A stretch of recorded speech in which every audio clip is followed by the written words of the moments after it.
The Arizona Cardinals proved once again that they've got far more questions than answers when it comes to why they can't win any football games. Let's discuss.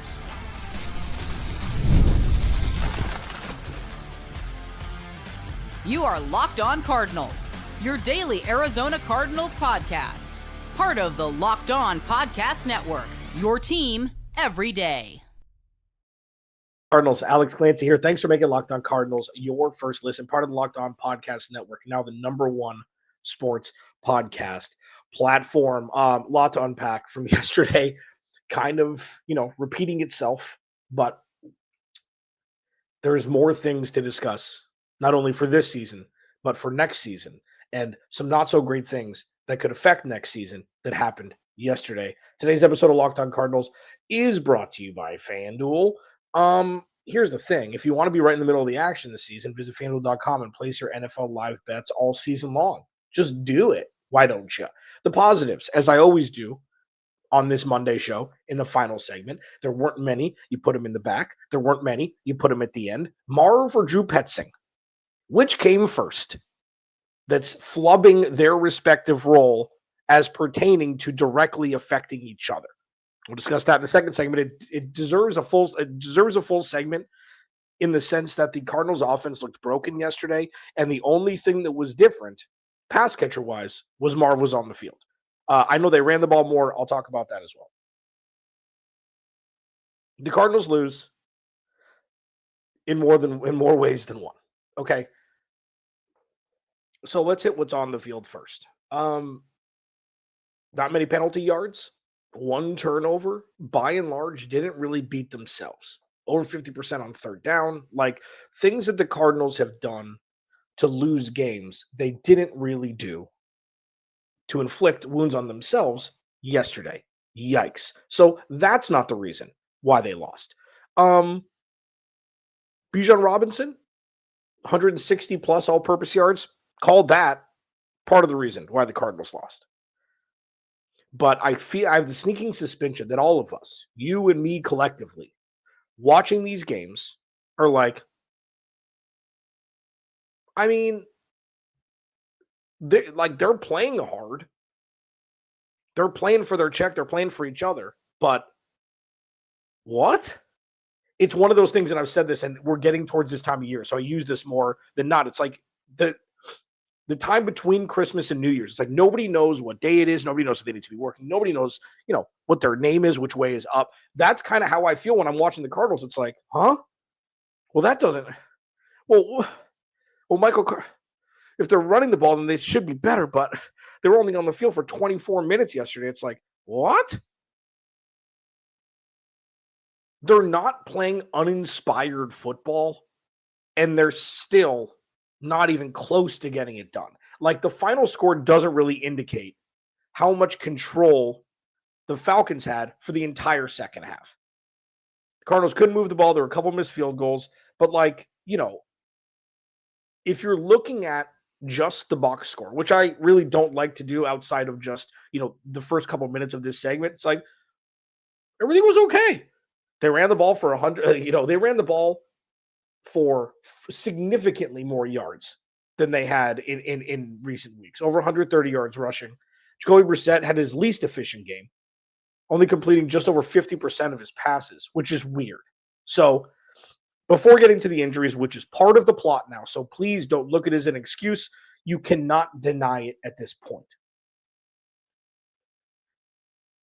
The offense under Drew Petzing used to work best when they were able to run the ball. That's just what it was. This was a run-first offense. You feature the tight end, and that's what it is.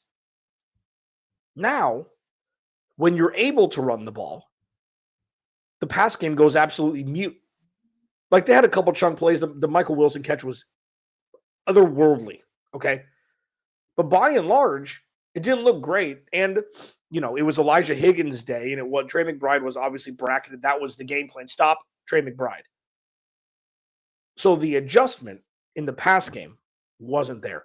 16 for 31 for Jacoby Brissett is like, that's not, he was been one of the most efficient guys. I know it's been higher volume. I know they haven't won games. So I'm talking about just his production specifically. Without a run game, they were able to throw the ball. And now they're able to run. and the pass game becomes more anemic than we've seen since Jacoby Brissett's taken over. So it doesn't make a whole lot of sense that both of those things are happening simultaneously. Doesn't make sense because we haven't seen it. So the biggest indictment yesterday was on Drew Petzing, because it's like, okay, you're able to now do what you want to do, and now you can't balance that out. The offense has never been cohesive. It's been a run game and it's been a pass game. They have the playmakers to be able to bounce one off the other, but they're unable to do it, and they've been unable to do it. So that's troubling. We're going to get to a point where it's like, give me one reason why either of the coordinators should be back, which is a trip. I understand Drew Petzing. I understand like the Nick Rowell thing I get at this point, regardless of injuries. I understand it all. But it truly feels like when you're watching these games, you're like, huh? Why do all the other teams make it look so easy? Why are the Cardinals laboring to get first downs? Why is this so difficult for them? And why is everybody else just, frolicking in the meadows on offense? It's not great. And it's something that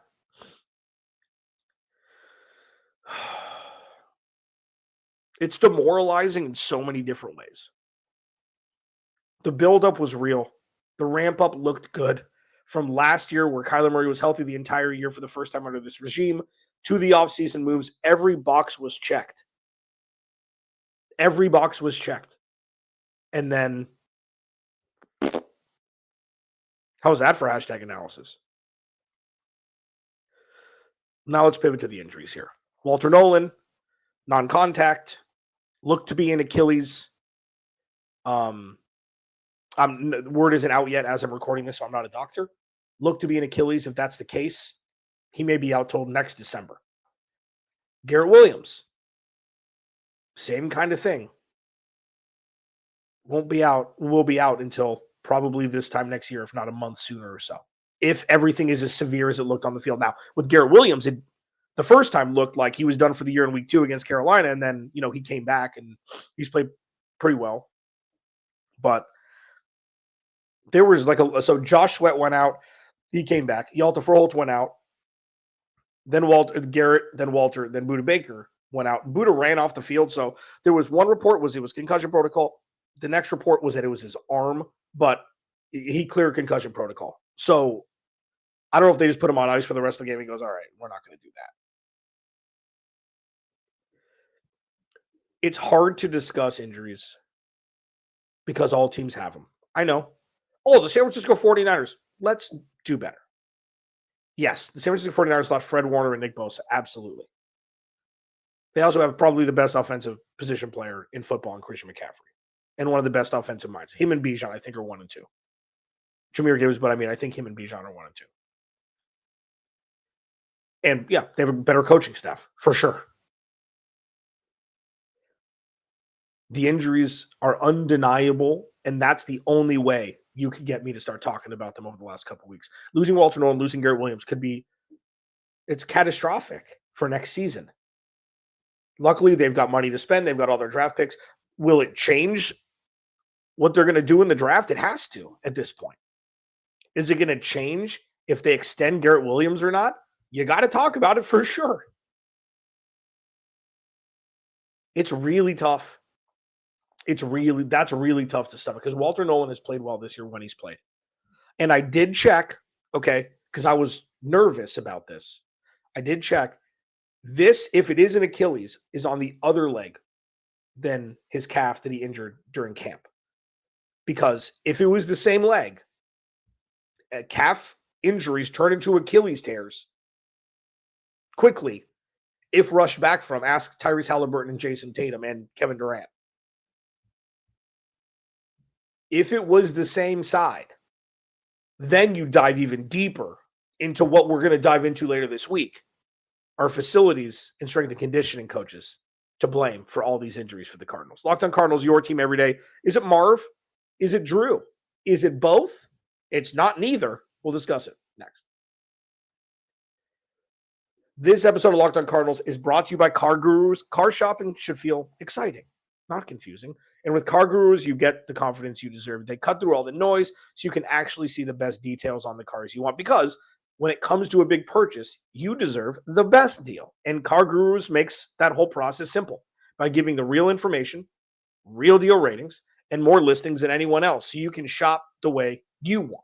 Use Car Guru's deal ratings to compare cars quickly without having to guess whether the price is fair. You'll love being able to filter by everything: mileage, trim, features, so you're only seeing the cars that actually fit what you need. Having verified dealerships and upfront pricing makes the whole thing feel transparent and stress-free. Car Gurus connects you with the trusted dealerships for a transparent and hassle-free buying process. With over 4 million listings, the most of any major online automotive marketplace, you'll always find the best deal. Shop the way you want with the tools, data, and unbiased deal ratings that make it easy. Buy or sell your next car today at cargurus.com. That's CARGURUS.com. Cargurus.com. Please go to the YouTube channel, search Locked On Arizona Cardinals, hit that subscribe button, man. After you do that, obviously, thanks for making Locked On Cardinals your first listen of the day. Thanks for making Locked On the #1 sports podcast platform. If you haven't already, go check out our new Everydayers Club. This is chock full of great stuff. Access to ad-free audio for Locked On Cardinals, compatible with Apple Podcasts, Spotify, every other major podcast app. An invite to the members-only Locked On Everydayers Club Discord server, which includes a group chat for just listeners of this show, me, if you're hanging out in, Locked On Cardinals Discord channel. It's another way that we can connect. The link is in the description. Check it out, man. We're doing big things over here at Locked On continuously, every year, reinventing, growing, expanding to now the #1 podcast platform, sports podcast platform, that is. Marvin Drew. Who done it? Is it the Spider-Man meme where they're pointing at each other? For one little filter here, Marv only played just over 50% of the snaps yesterday. Okay. When Marv, Michael Wilson, and Trey McBride are on the field, the offense doesn't look as cohesive as when Michael Wilson and Trey McBride only are on the field. The only thing that's unfair about this conversation for Marv, before we get into, chicken or the egg here, is they were able to run the ball yesterday, which changed everything. With the inability to run the ball over the last 6 weeks, Jacoby Brissett has had to throw the ball a lot more. Marv has missed a large chunk of those games. So if we're going to be tough on Marv, let's just at least give that, disclaimer. Now, with that said, the one perfect ball that Jacoby Brissett threw to Marvin Harrison Jr., he tried to catch it like he was playing kickball in 5th grade. Like when your body's super small and you have to use the kickball hits your chest and then you wrap it with your 2 hands like I used to do. He tried to jump up when he didn't have to and catch the ball that way. I know A.J. Terrell was on him. I know A.J. Terrell made a pretty good play on the ball trying to deflect it, but star receivers catch that touchdown pass without any sort of real difficulty. And that is extremely troubling. So say what you want about Drew Petzing's scheme and everything like that. Marv comes down with that ball. He has a better day. 1 catch, second half, wasn't really part of the offense, didn't really get many targets. In a day where the obvious move by the Atlanta Falcons defense was to, muzzle Trey McBride, Marv did nothing. Michael Wilson didn't do anything except for that ridiculously, Cirque du Soleil acrobatic catch that resulted in a touchdown. The problem is now we've got enough of a sample size on Michael Wilson to where we could say, oh, Michael Wilson comes down with that touchdown if he gets that target instead of Marv in that same exact situation. It's undeniable at this point. So is this a Drew thing? Is this a Marv thing? Yes. Both. This was the biggest indictment game on Drew Petzing's offense.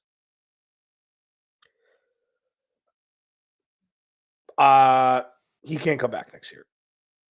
And I know that people have said this, even last year, okay? But there was enough evidence to show that Drew Petzing wasn't a terrible offensive coordinator. Oh, well, the bar's really low. Yeah, it is.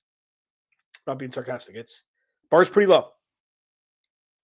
And if you look at the last 7 years of offensive coordinators, it was Mike McCoy, and then Byron Leftwich after Mike McCoy got fired however many weeks in. And then it was Cliff, and it's Drew Petzing. So the problem here, and the reason why I haven't defended Drew Petzing in so many words as, well, they haven't been able to run the ball for the entire season. So when you have one arm tied behind your back, and you've got a backup offensive line, and you've got a bunch of things that aren't going an offensive coordinator's way, and it's a run-first offense, yeah, it's not going to be great. Let's see what he can do with a healthy roster and an actual run game. But then we see yesterday, they ran the ball effectively. Michael Carter ran the ball effectively. And the offense, the passing game becomes anemic. It's like, huh? I don't care who's on the other side of the ball. I don't care what defense they're playing. I don't care that Trey McBride got bracketed. Teams been trying to bracket him the entire year. They haven't been able to do it. The cohesion is non-existent on the offensive side of the ball regarding play calling and efficiency. So this was the final nail for me with Drew Petzing. I know that it was already there. This was like, okay, so it was the final nail, but like you were still able to take the back of it and pry it out of the wood. Not anymore. That is flush with whatever material the nail was hammered into. Hashtag analysis. So with Marv, yeah, this is difficult. Just coming off an injury, whatever we want to say. People are saying, exploring trade options for Marv this offseason. I'm not there. Everybody wanted Marv. One thing that I will ask you to do, or not do, if you were a must-have Marv at 4 person, don't call for Monty Ossenfort's head now. You got who you wanted. Why is that Monty Ossenfort's fault?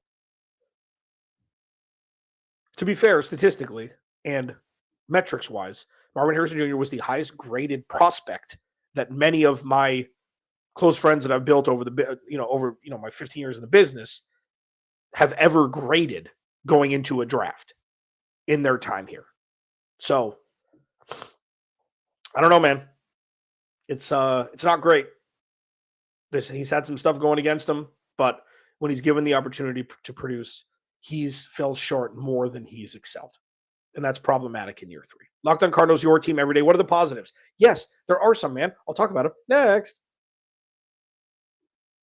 This episode of Locked On Cardinals is brought to you by FanDuel. NFL Sundays move fast. One big play and suddenly everything feels different. And that's what makes live betting with FanDuel so exciting. You're not just watching the game, you're reacting to it in real time. With FanDuel, you can place bets as the action unfolds, every drive, every momentum swing, every highlight moment. And live betting is best when the game starts to shift. A receiver gets hot, a defense tightens up, or the momentum flips after a turnover. And FanDuel lets you jump into the moment. Live spreads and money lines adjust instantly. Player props update as guys heat up. You can bet next touchdown scores, drive results, totals, and more. It just keeps you locked into every snap, every drive, and every possibility. So if you want to be in the middle of the action this season, visit FanDuel.com and place your NFL live bets all season long. FanDuel, the game moves fast, and so can you. Please go to the YouTube channel, search Locked On Arizona Cardinals, hit that subscribe button, man. I'm here for you. I'm here to commiserate. We can kumbaya or whatever. This is going to be a sludge, okay? We don't know what's happening on Black Monday. We don't know if Jonathan Gannon is going to get fired. There are reports out that he's coming back. My biggest thing with that, before getting to the positives, I did just want to touch on this because I could do 2 hours today, is if Jonathan Gannon was coming back in week 15 or week 14 for next season, it doesn't matter what happens the rest of the year. If Jonathan Gannon is getting fired at the end of the year, it doesn't matter what happens the rest of the year. Truly, it doesn't. Like, so say the Cardinals beat Cincinnati by a field goal. Oh, that's enough to bring him back. No. Either he's coming back or he's not, and that was decided a month ago. Like, come on. Like, let's be real here. Any game after a team is out of playoff contention, it's like, who cares? Oh, they fought really hard. It's like, so? These guys haven't given up on their coach. They're just not playing well. That's coaching, So it's 6-1, really, when it comes down to it. But they know what's happening. They know what the decision is. It's already written. You just got to wait till the end of the year to find it. Positives. Okay, there were a couple. Michael Carter looked good. So here's the thing. This is a question that I have. Why isn't Michael Carter just RB2 if Trey Benson's RB1? Like, hasn't he shown enough? I know that he's, I know that he's the Greg Dortch of the running back room, where it's like you only really utilize him after they're out of playoff contention or people get injured or whatever it is. Why not give him a crack? The dude would be a great change of pace guy to Trey Benson. He's not great on third down. I understand that. You make Amari DiMercato just a third down back. He's had plenty of time, okay? Michael Carter's shown some scoot, and it's like, well, why not just give him a chance? I know they have throughout the time, but it's been James Conner, so we'll see. But he looked good yesterday. That's a positive. I know it doesn't mean much in the grand scheme of things, especially if he's going to be a practice squad dude and then just get elevated after injuries like he has over the last couple of years with the Cardinals, but he's looked good. The offensive line looked pretty good, man. John Gaines looked pretty good. I know when Yalta Froholt went out, he struggled a little bit at the center position. It's difficult to downset hike to a quarterback he's never done that with, especially, because he's been playing left guard instead of Evan Brown. But he played center and left guard at UCLA. So he's well equipped. This was the whole plan when they drafted him in the fourth round a couple years ago before he got hurt during camp and was out for the year. Like, the offensive line, again, looked pretty good. Only gave up a couple sacks. They've been okay. Josh Fryer had his welcome to the NFL day at left tackle once, but he looked okay. Like, the offensive line is not the reason why the Cardinals are losing games right now, which is good. And that's been about a month at this point. So it's a positive. The biggest positive for me is Will Johnson. That's the biggest positive for me. The dude is ready to be a bona fide star cornerback in this league. Yeah. He looked like a rookie during the middle part of this season at times, for sure. Yes, he's missed some games. But I'll tell you what, when he's playing and he's healthy, he looks good. I know the Nico Collins touchdown at the end of the game to get them to 40 2 weeks ago. It's like, who cares? Okay. Like, Nico Collins is a really good receiver. Garrett Williams got burned on the first one, even though Budda Baker was out of place on the 51-yard touchdown on the second play of the game. But you've got to be happy with Will Johnson, and especially where they drafted him. Like, he is the biggest positive takeaway from yesterday. Zaven Collins played well. Darius Robinson had his best game as an NFL player. Like, I don't know how much of this means nothing, because the majority of the time you don't really hear about Zaven Collins. You don't really hear about Darius Robinson. You just don't. But Zaven Collins had his best game in quite some time. Darius Robinson had his best game as an NFL player. Unfortunately, it was in another loss. The Cardinals dropped to 3-12, and this is where we're at. We've got 2 more weeks in Cincinnati and then on the road against the Rams. Do you ever, like, as I'm talking to you here, are you past the point where you have that random, how does this happen? And I know it gets overshadowed by, it's the Cardinals, so this always happens kind of thing, but like, individually for this season, how often does that happen for you? Because it happens to me on this show after every game, it seems like. And it's not they're surprised that they lost. It's more like, how? Everything was set up. Everything. This was the most positive turnaround in an offseason or two that we've seen in a while. They did everything right. You signed the right guys. Calais came back. Even though they drafted Walter Nolan at 16 and didn't take Gray Zabel, like, the offensive line was set to be pretty good. Marv was ready. Trey was ready, and Trey's done it. James Conner and Trey Benson were finally going to happen. The defense was ready. They drafted the right players. And then, poof. Outside of, like, it's crazy to think, outside of the Dallas game where the Cardinals won coming off their bye, there has not been one game this year. One. Even in their first 2 wins. We were like, man, this was a convincing win. It's just crazy. Final positive. I'm sorry. The final positive is when I did the instant reaction last night. You can check it out. It's 12 or 13 minutes, and then the Cardinal Squad show. I said that the Cardinals were 1/100th of a percentage point having more difficult of a schedule than Tennessee, so they're still in the 6th spot. Things have been adjusted overnight. There were a couple games that happened that, the Titans had played, whatever it may be. The strength of schedule is exactly the same, and the Titans beat the Cardinals, so now the Cardinals have leapfrogged into the 5th spot. Look at us. Who would have thought? Not me. Alex Clancy, Locked On Cardinals. Remember, without you, there is no me. I'll talk to you tomorrow.